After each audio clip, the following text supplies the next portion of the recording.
In this video I'm going to show you how I made this set of magnetic jigs to help you set your joiner knives, and I'm also going to show you how they're used. I pulled a piece of cherry right from my scrap end, and the first thing I'm going to do is cut one end square, and then I'm going to cut a length about 10 inches long.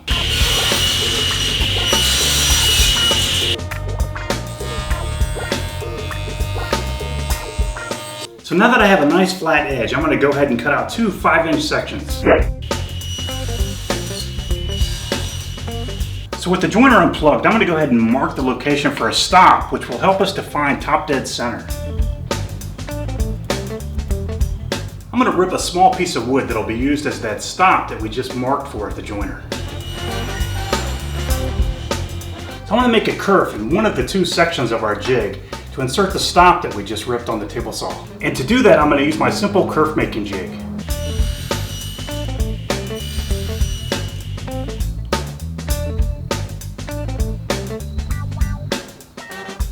So with the jig and the vise, I can go ahead and cut off the excess parts of this stop. So before I can put the magnets in both parts of the jig, I need to find where top dead center is on our cutter head and transfer the top dead center location to the portion of the jig that has the positive stop. And we're going to do that next. Because we're going to be touching the cutter head a lot, the first thing you want to do is make sure that your joiner is unplugged. There are two different ways to find top dead center of a cutter head that I'm aware of, and one method involves taking a stick and placing it over top of the cutter head and moving the knife forward and back and measuring how far the stick moves when you move the cutter head. I don't particularly care for this method too much. The method I like to use involves using a dial indicator. Because the cutter head is a cylinder, we can use our dial indicator and the magnetic base to find the highest part of the cylinder by moving the dial indicator forward and back over top of the rounded portion of the cutter head.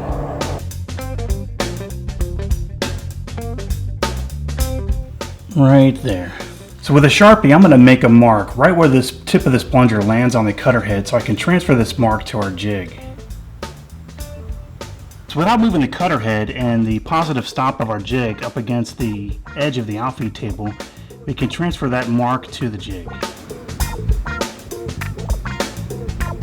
I'm going to use a Forstner bit and place a rare earth magnet up towards the front of each component of the jig, and I'll also place a couple towards the back.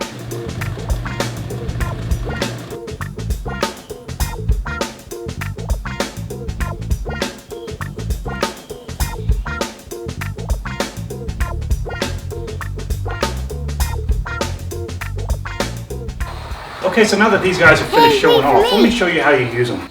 So with the gib bolts completely loose and the knife free to move, I'm going to slide the first jig over into position so that the positive stop is resting up against the edge of the outfeed table. So now I'm just going to rotate the cutter head until our knife is underneath our indicator line, which indicates the top dead center. Right there.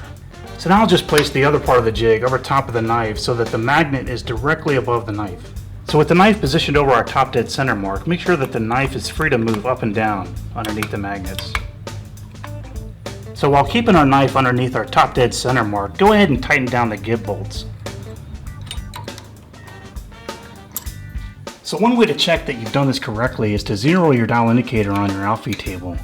Then what you want to do is position the dial indicator over top of the cutter head and again find top dead center by moving the dial indicator forward and back until you find the high spot, which is about right there. So now what you want to do is roll the cutter head until the knife is directly underneath the dial indicator plunger and see if you read 0. Right there.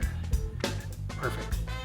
So that's it, guys. So if you get a chance, please subscribe to my channel by clicking on this link over here. And you can also like my Facebook page and stay up to date with everything Garage Woodworks. Thanks for watching, guys.